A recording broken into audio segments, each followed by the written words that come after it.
1. It was a bad time.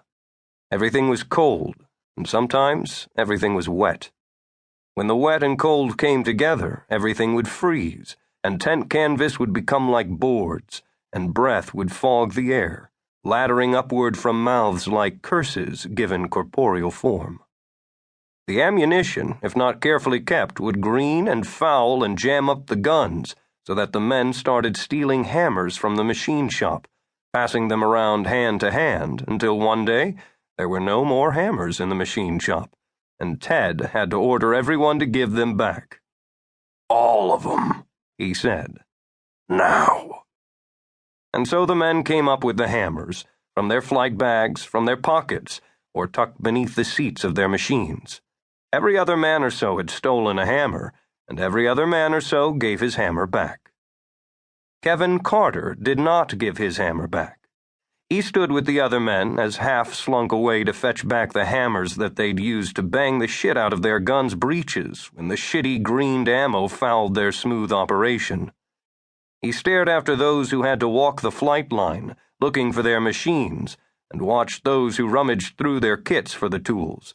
And when Ted looked him in the eyes, Kevin folded his arms across his chest and met Ted's gaze with guiltless, frozen calm. Of course he'd stolen a hammer. He'd been one of the first. But he'd be damned if he was going to give it back just because Ted had asked. Besides, it was in his machine in the longhouse, and, at the moment, it had seemed like a long way to walk. Danny Diaz was dead. Mickey Solvay had drank himself useless and been sent home. Raj Gottlieb had gotten sick and was extracted in a coma that was next door to death. John Williams had been crippled with both legs shattered below the knee. None of the triple arms worked. They were electronic, tiny little screamers no bigger than a baby's fist, and the cold and the wet fucked with their internal whatevers so that they failed as fast as they were deployed to the perimeters of the field. Also, they were all supposed to be connected together by lengths of hair-fine wire, but the indiges, the friendly indiges, knew about the wire and so stole every yard of it the minute it was laid. No one could figure what they did with it, but that didn't stop them from stealing it. No one could figure what they did with dead batteries either, or buttons clipped off uniforms or shell casings, but they stole those too. The contact fuses in the bombs corroded. The cords that held the tents up would grow a white fur that looked like frost, but wasn't. Shortly after, they'd snap, and a tent would come down or sag like a drunk punched in the stomach.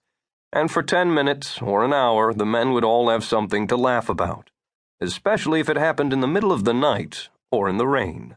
And even though no one was dying, or anyway, no one that mattered, it was a bad time for the war. Everyone thought so.